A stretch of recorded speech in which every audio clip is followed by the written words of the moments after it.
شب جمعہ ہے، شب دعا ہے، ارواح کے آنے کا دن ہے، روحیں آتی ہیں عزیزان محترم اپنے اپنے رشتہ داروں کے گھر، جاننے والوں کے گھر، جن سے ان کے تعلقات ہیں، روحیں آ کر دیکھتی ہیں جن کو خدا اجازت دیتا ہے، لیکن وہ دیکھتے ہیں کہ یہ تو اپنی کاموں میں مشغول ہیں، یہ تو میرے لیے فاتحہ بھی نہیں دے رہے ہیں۔ حالانکہ کیا فرق پڑتا ہے، انسان روزے سے پہلے ایک فاتحہ پڑھ دے اپنے محرومین کے لیے، جو سامنے دسترخوان بچھا ہے اسی کو ہدیہ کر دے اپنے محرومین کے لیے، کتنا بڑا فائدہ ہے آپ سوچ نہیں سکتے۔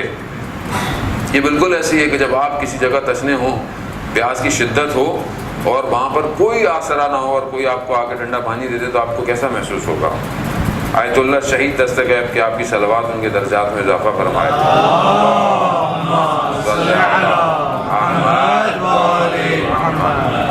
آیت اللہ دستغیب اپنی کتاب میں بیان کرتے ہیں ایک اور عالم دین کا واقعہ، کہتے ہیں ان کے والد خود عالم دین تھے، ان کا انتقال ہو گیا، ان کے خواب میں آئے اور انہوں نے اپنے والد سے پوچھا کہ والد محترم یہ بتائیے، عالم برزخ جو انسان مرتا ہے اور جب تک قیامت نہیں ہے ایک اور عالم کے اندر روح ہے انسان کی، اسے کہتے ہیں عالم برزخ، عالم برزخ میں عذاب کیسا ہے، عذاب کس طرح کا ہے؟ تو انہوں نے کہا کہ میں بیان نہیں کر سکتا یہاں کی، کیونکہ وہاں کا ٹائم الگ ہے، وہاں ٹائم نہیں ہے، وہاں ماس باڈی سٹرکچر نہیں ہے، وہاں کچھ اور ہے، لیکن کہتے ہیں میں تمہیں اگزامپل کے طور پر سمجھانے کے لیے کہ تم سمجھ سکو کہ عذاب بالکل ایسی جیسے انسان ایک پہاڑ کی وادی کے اندر پھنسا ہوا ہو، جیسے یہاں بھی وادیاں ہیں، پہاڑ ہیں، چاروں طرف پہاڑ ہو، درمیان میں آدمی ہو اور بھیڑیے اس کے پیچھے لگ جائیں، فرار نہ کر سکے۔ عذاب عالم برزخ میں ایسا ہے۔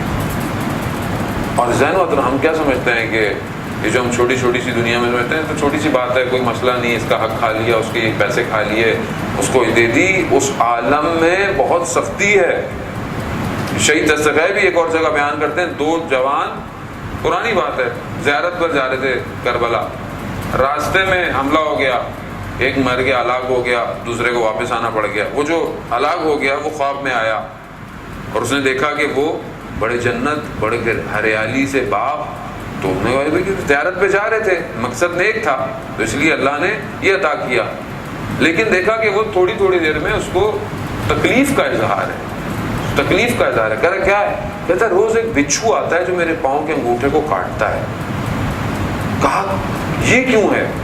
کہا وہ ایک دوست کے گھر میں گیا تھا اور اس کے گھر پھل کاٹنے والی جو چھری ہوتی ہے وہ خوبصورت تھی، وہ میں نے بغیر اجازت کے اپنی جیب میں رکھ دی تھی۔ یہ وہ اس چھوٹی سی چیز دنیا میں، کہ اس کی کیا قیمت ہے، وہ چھوٹی سی چیز ہے جو مجھے روز بچھو آ کے کاٹ رہا ہے۔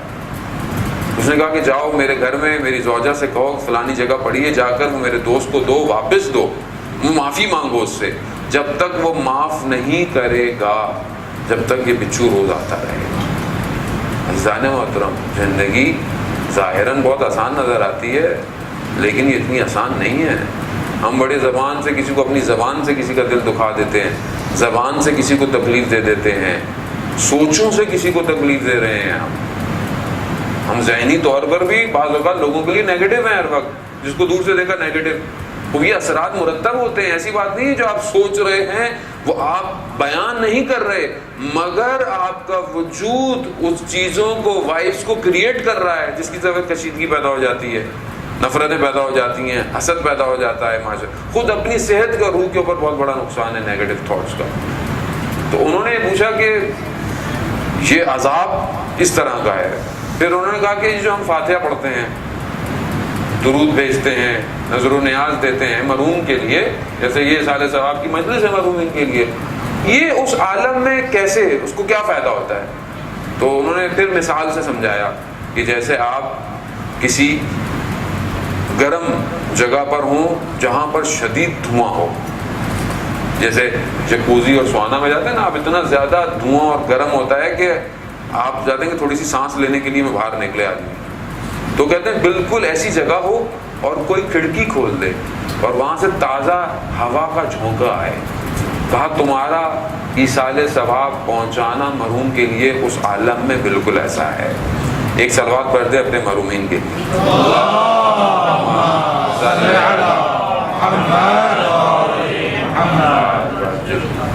یعنی یہ یہ جو ہم درود پڑھ کر عطیہ کر دیتے ہیں، فاتحہ پڑھ کے عطیت کر دیتے ہیں، یہ ضائع نہیں جاتا، کوئی بھی چیز ضائع نہیں جاتی ہے اس دنیا کے اندر.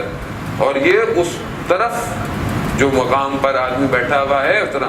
حضرت عیسیٰ صلوات اللہ علیہ نبی خدا پروردگار کے گزر رہے تھے، ایک جگہ دیکھا قبر میں عذاب ہے. کچھ عرصے کے بعد دوبارہ وہاں سے گزرنا دیکھا تو قبر میں عذاب نہیں ہے. کہا پروردگار میں جب پہلے گزرا تھا تو یہاں تو قبر میں عذاب تھا، اب کیوں نہیں ہے عذاب؟ تو پروردگار کی طرف سے پیغام آیا کہ اس کا جو بچہ تھا اس نے ایک کار خیر کیا، ایک نیک کام کیا لوگوں کے لیے، اس کے اس نیک کام کی وجہ سے ہم نے اس کی قبر میں عذاب کو ختم کر دیا. یعنی گویا یہ جو ہم کہتے ہیں اولاد کا نیک ہونا بڑا ضروری ہے، وہ کیوں نیک ہونا ضروری ہے؟ کیونکہ یہاں اولاد آپ کو فائدہ دے نہ دے، اگر نیک ہوگی تو آپ کے جانے کے بعد بھی آپ کو فائدے دیتی رہے گی. حتیٰ ایک بچہ قرآن کی تلاوت کر دے، آپ کا پوتا قرآن پڑھنا شروع کر دے، اس کا بھی اجر آباء و اجداد کی روحوں پر پہنچ رہا ہوتا ہے. اس لیے باقاعدہ صالحات کہا جاتا ہے. تو بہرحال کوشش کریں کہ ہم اپنی اولاد کی ایسی پرورش کریں. اچھا پرورش جب ہوگی جب میرا اپنا عمل اپنے والد کے ساتھ اچھا ہوگا. جب میں آج اپنے والدین کے ساتھ اچھا ہوں گا تو یہ خود بخود اچھا ہوگا. کیا آج میں اپنے محرومین کے لیے کچھ کر رہا ہوں اپنے؟ اگر میرے والدین نہیں ہیں، خدا نخواستہ دنیا سے بہرحال جانا ہی ہے ہر ایک نے کسی نہ کسی نے، یا اپنے پردادا دادا نانا، ان کے لیے میں کبھی دعا، کبھی فاتحہ، کبھی ان کے لیے کوئی کار خیر، کبھی ان کے لیے صدقہ میں دے رہا ہوں. اگر میں یہ کام انجام دوں گا تو کل میری اولاد بھی میرے لیے یہ انجام دے گی. انسان کو تربیت جو ہے وہ اپنے وجود سے سکھاتی ہے. تو بہرحال وہ انہوں نے بعد میں دیکھا کہ اپنے والد کے چہرے پر، ہونٹوں پر زخم ہیں. تو کہا کہ بابا جان یہ آپ کے ہونٹوں میں زخم کیسے ہیں؟ تو انہوں نے کہا کہ بیٹا میں آپ کی ماں جو والدہ ہیں ان کو سخت لفظوں سے پکارتا تھا. وہ جو سخت لفظ ان کو برے لگتے تھے، الفاظ انسان اپنی زندگی میں استعمال کرتا ہے، وہ ان کو برے لگتے تھے لیکن وہ کہتی کچھ نہیں تھی. اس وجہ سے اس عالم میں میرے ہونٹوں میں زخم ہے. جا کر میری طرف سے اپنی والدہ سے معافی مانگو کہ مجھے معاف کر دیں، ورنہ قیامت تک میں انہی زخموں کے ساتھ رہوں گا. عزیزان محترم، یہاں کا جو زخم ہوتا ہے نا وہ ٹھیک ہو جاتا ہے، کچھ دن لگتے ہیں، آپ ڈاکٹر کو دکھاتے ہیں، آپ دوائی لیتے ہیں. آپ اس عالم میں کوئی دوائی میڈیکل نہیں ہے، اس عالم میں کوئی اور ہی میڈیکیشن ہے، وہ بھی اگر اس دنیا سے پہنچی تو پہنچی. کیونکہ اہل بیت نے واضح کہا ہے کہ عالم برزخ کہ تم خود ذمہ دار ہو. قیامت میں شافی محشر ہیں، شفاعت کریں گے. انسان جو ہے وہ خدا نہ خواستہ بہت ہی گناہ گار ہوا تو کچھ عرصے تک وہ جہنم میں. اچھا ہمارے لیے کہنا بڑا آسان ہے، کوئی مسئلہ نہیں ہے، مسئلہ نہیں ہے جہاں ایک جھونکا برداشت نہیں کر سکتا آدمی. دنیا کی آتش برداشت نہیں ہوتی آدمی سے، قیامت کی آتش کہاں برداشت کرے گا آدمی؟ وہ آتش یہ والی آتش نہیں ہے، وہ آتش بھیانک ہے، اس کا رنگ بھی سیاہ ہے، وہ یہ والی ہے بھی نہیں ہے. آپ خود تصور کریں نا، انسان ایک بند کمرے کے اندر ہو، کوئی روشنی نہ ہو، کچھ بھی نہ ہو، کتنی دیر انسان رہے گا؟ انسان بڑے بڑے ہم نے اولیاء خدا کو دیکھا کہ باقاعدہ قبر کھود کر قبر میں رات گزارتے تھے تاکہ اس تنہائی کو محسوس کریں. یہاں پہ تو سب کچھ آپ کو مل رہا ہے، نظر آ رہا ہے،